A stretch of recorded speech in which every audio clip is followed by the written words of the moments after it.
Hello दोस्तों, आप सभी का स्वागत है आपके अपने YouTube channel diploma in chemical engineering में। तो अगर आप हमारे यूट्यूब चैनल पे फर्स्ट टाइम आए हो तो हमारे चैनल को सब्सक्राइब करो और हमारे वीडियो को लाइक करो। तो आज हम बात करने वाले हैं PCIe सब्जेक्ट के बारे में, जो pollution control and industrial safety के नाम से जानी जाती है, जो 5th सेमेस्टर में है।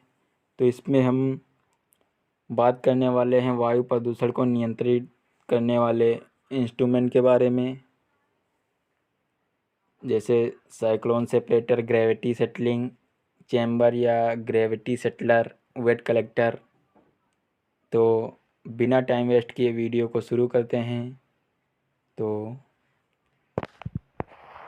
देखते हैं, what is air pollution, explain, control it's equipment. मतलब वायु प्रदूषण क्या है, इसको नियंत्रण करने वाले इंस्ट्रूमेंट की व्याख्या कीजिए।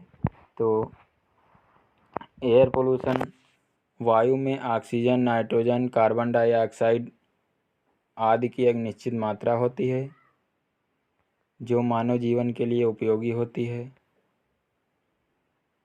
वायु में ऑक्सीजन, नाइट्रोजन, कार्बन डाइऑक्साइड आदि गैसों की अनिश्चित मात्रा को ही वायु प्रदूषण कहते हैं। ये मनुष्य एवं वनस्पतियों पर हानिकारक प्रभाव डालते हैं। इस हवा के मिश्रण में अवयवों का अनुचित मात्रा हो जाना ही वायु प्रदूषण कहलाता है। वायु प्रदूषण को कंट्रोल करने के लिए इंडस्ट्रीज़ में निम्न इक्विपमेंट का यूज किया जाता है, जैसे साइक्लोन सेपरेटर है, ग्रेविटेशनल सेटलिंग चैम्बर या ग्रेविटी सेटलिंग कहते हैं, वेट कलेक्टर और स्क्रबर, मतलब कि वेट कलेक्टर या स्क्रबर कहते हैं। तो देखते हैं साइक्लोन सेपरेटर। साइक्लोन सेपरेटर को सेंट्रीफ्यूगल कलेक्टर भी कहते हैं।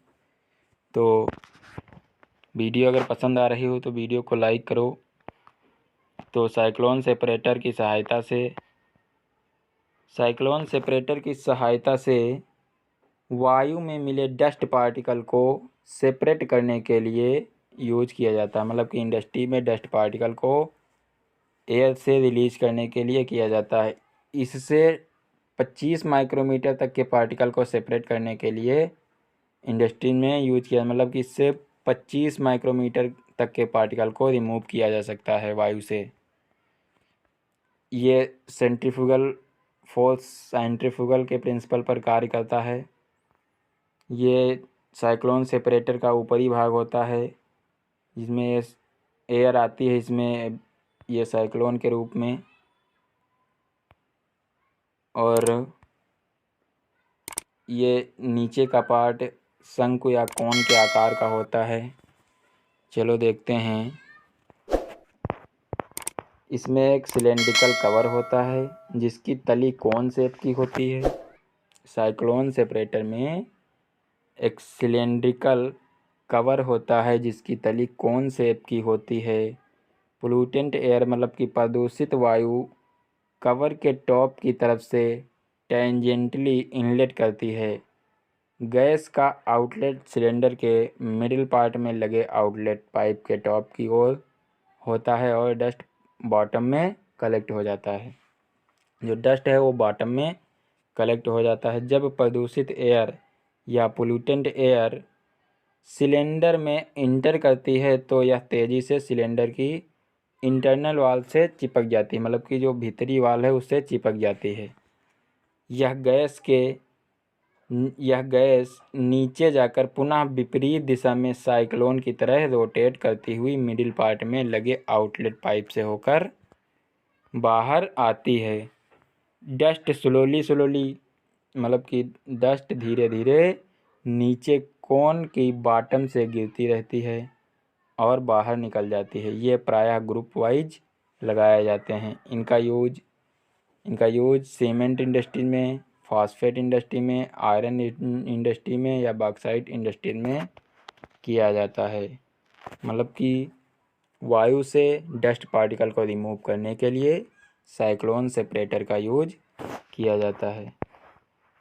वीडियो को लाइक करो चैनल को सब्सक्राइब करो और अपने दोस्तों में शेयर करो। तो सेकंड पार्ट हमारा जो सेकंड इक्विपमेंट है ग्रेविटेशनल सेटलिंग चेम्बर या ग्रेविटी सेटलिंग चेम्बर, इसके द्वारा 50 माइक्रोमीटर से लार्ज शेप के पार्टिकल को एयर से सेपरेट करने के लिए किया जाता है। मतलब कि इसका यूज 50 माइक्रोमीटर से अधिक शेप के पार्टिकल को रिमूव करने के लिए किया जाता है। इसमें प्रदूषित एयर के आउटलेट पर अधिक डायमीटर का पाइप चित्र के अनुसार लगा दिया जाता है।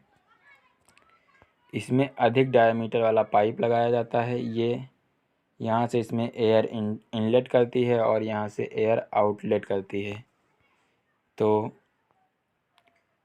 जिससे गैस की वेलोसिटी घट जाती है। मतलब कि अधिक डायमीटर वाला जब पाइप लगा होता है तो एरिया ज़्यादा होती है, तो उसकी मतलब वेलोसिटी कम हो जाती है और पार्टिकल को बॉटम में बैठ जाने के लिए सफिशिएंट टाइम मिल जाता है। इस पाइप में एयर की वेलोसिटी सामान्यतः 0.5 से 2.5 मीटर प्रति सेकंड तक रखी जाती है और इसकी तली में डस्ट हॉपर लगा दिए जाते हैं जो डस्ट को टाइम टाइम पर रिमूव करते रहते हैं। इसकी तली में डस्ट हॉपर लगाए जाते हैं जिससे टाइम टाइम पर डस्ट पार्टिकल रिमूव होते रहते हैं। ये लो प्रेशर पर कार्य करते हैं। इनका यूज मुख्यतः कोयले की खानों में किया जाता है। कोयले की खानों में इनका यूज किया जाता है। ये हमारा हावड़ है। तो इसमें ये जो इसमें तली में बैठ जाते हैं डस्ट पार्टिकल और इसमें हॉरिजॉन्टल ट्रे लगी होती हैं। यहाँ से एयर इनलेट करती है, जो प्रदूषित एयर होती है यहाँ से इनलेट करती है। तो हावड़ के सेटलिंग चेम्बर में कई हॉरिजॉन्टल प्लेट लगी या ट्रे लगी होती हैं। इनके बीच की दूरी लगभग 2.5 सेंटीमीटर रखी जाती है।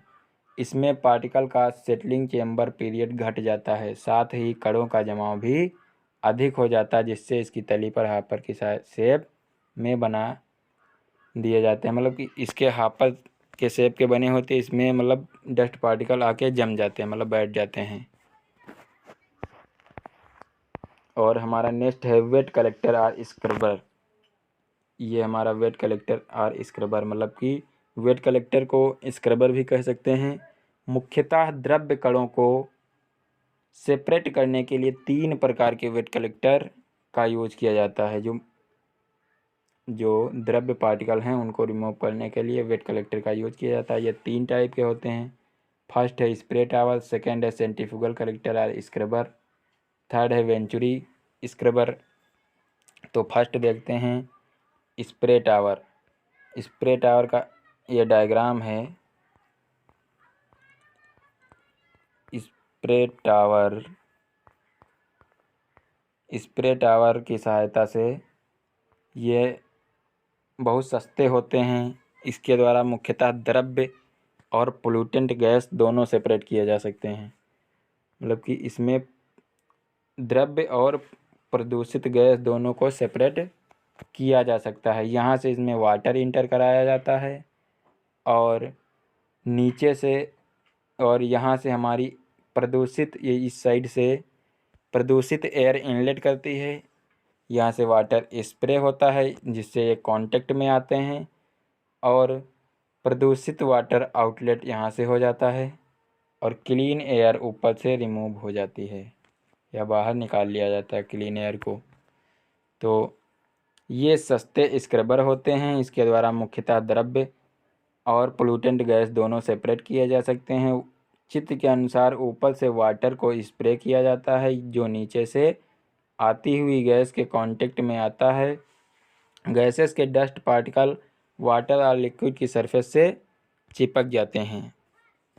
सॉल्वेंट लिक्विड का यूज करने से पोल्यूटेंट गैस में सॉल्वेंट लिक्विड का यूज करके पोल्यूटेंट गैस इनमें घुल जाती है। इस प्रकार फ्रेश गैस को टॉप से बाहर निकाल लिया जाता है। मतलब जो क्लीन गैस होती है या फ्रेश गैस होती है उसको टॉप से बाहर निकाल लिया जाता है। नेक्स्ट पॉइंट था हमारा सेंट्रीफ्यूगल कलेक्टर और स्क्रबर।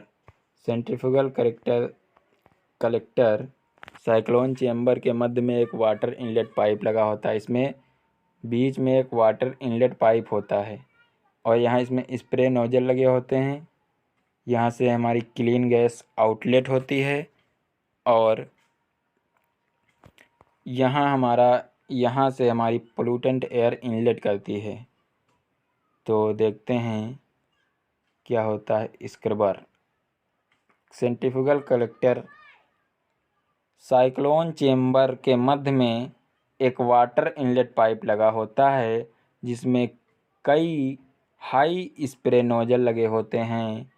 पाइप के शीर्ष पर एक कोर बस्टर डिस्क लगी होती है, मतलब कि ये वाली हमारी कोर बस्टर डिस्क लगी होती है। साइक्लोन चेम्बर के बॉटम पर स्पर्शीय दिशा में पोल्यूटेंट एयर इनलेट करती है। यह एयर चेम्बर में साइक्लोन की तरह रोटेट करती हुई ऊपर की ओर उठती है और अपकेंद्री या सेंट्रीफ्यूगल क्रिया द्वारा डस्ट पार्टिकल चेम्बर की इंटरनल सरफेस पर चिपक जाते हैं, जो नोजल से निकले फव्वारे से धुलकर वाटर आउटलेट से होकर गाढ़े घोल के रूप में बाहर निकल जाते हैं और क्लीन एयर चेम्बर के टॉप से आउटलेट हो जाती है। तो हमारा थर्ड पॉइंट है वेंचुरी स्क्रबर। इसका प्रयोग 0.5 से 5 माइक्रोमीटर आकार के धूल कणों को अलग करने के लिए किया जाता है।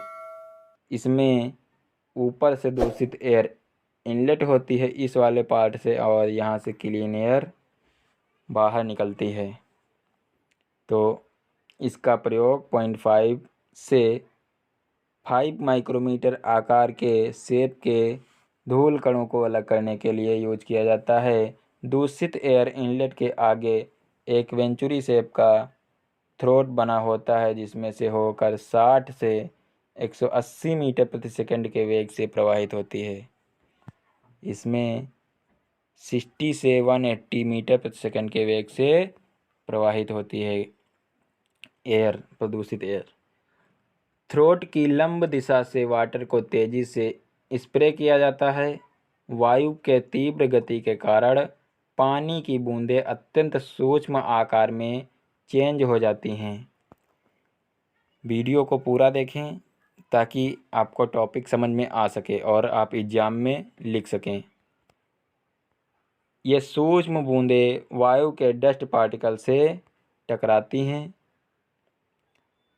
ये सूक्ष्म बूंदें वायु के डस्ट पार्टिकल से टकराती हैं जिससे एक गाढ़ा घोल बनता है और क्लीन एयर बाहर निकल जाती है।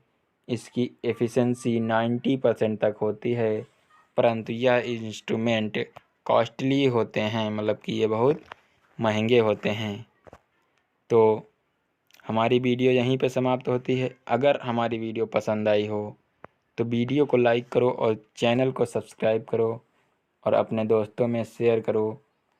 तो मिलते हैं आपको नेक्स्ट पार्ट में, तब तक के लिए जय हिंद जय भारत।